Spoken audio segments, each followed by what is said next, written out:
মানে রাহিম, আজকে মাছ ভাজি, মাছ দিয়ে সিম রান্না করব।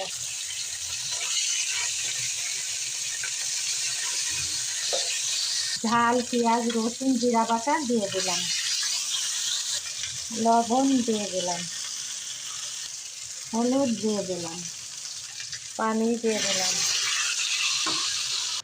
মাছ কষিয়ে নিচ্ছি। মাছ কষানো হয়ে গেছে, উঠিয়ে ফেলছি। কষানো মাছ উঠিয়ে ফেললাম, সিম আলু দিয়ে দিলাম। সিম আলু কষানো হয়ে গেলে আবার ঢেকে দিলাম। কষানো হয়ে গেল, ঝোলের পানি দিয়ে দিলাম, একটা টমেটো কেটে দিয়ে দিলাম, কষানো মাছটা দিয়ে দিলাম।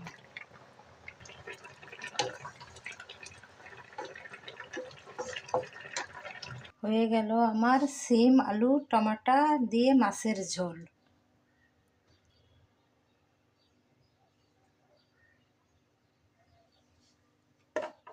কেমন হলো আল্লাহ জানে।